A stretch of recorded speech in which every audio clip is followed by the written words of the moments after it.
Bienvenue à ce nouveau rendez-vous avec la parole, celle de la vie, celle de Dieu, celle que Dieu nous a laissée pour nous guider dans ce monde. Et avec DGL+, nous avons une belle occasion de sonder cette parole pour qu'elle nous indique le bon cap, le cap à suivre. Sois honnête, dis la vérité. Nous avons tous déjà, à un moment ou un autre de notre vie, entendu ce type de remontrance, surtout quand on était enfant. Quand on est pris à défaut, qu'il faut rendre des comptes. Oui, quand on était enfant, on s'est tous un jour retrouvés à jouer dans le jardin peut-être ou dans le salon et puis patatras, on casse le pot de mamie ou de maman.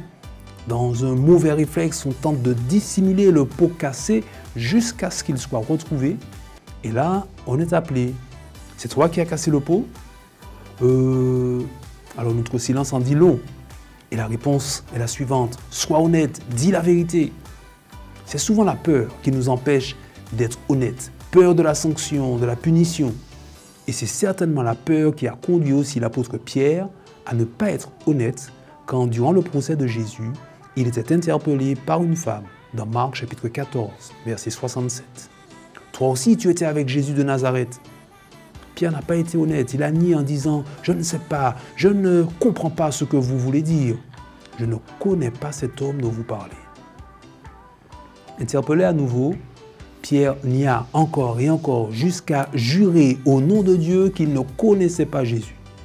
Quand il a réalisé la gravité de ce qu'il venait de faire, il a amèrement pleuré. La Bible raconte que Jésus a pardonné à son apôtre, qui finalement de cette expérience malheureuse a tiré une leçon pour lui, mais qui vaut aussi pour nous. L'honnêteté est attachée à la vérité, comme la boussole est attachée au nord. Il vaut mieux l'honnêteté qui coûte que le mensonge qui sépare de Dieu et de son prochain. Il faut aussi reconnaître que la force d'une émotion comme la peur peut facilement nous faire perdre de vue l'importance de l'honnêteté. Quand ces situations se présentent, c'est dans la prière qu'on trouvera la force de demeurer honnête.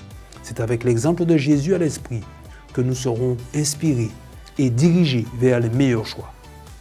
Cette semaine, nous ne savons pas encore ce qui nous attend, mais nous pouvons déjà prendre cette résolution. Je serai honnête, quoi qu'il arrive, au nom de Jésus.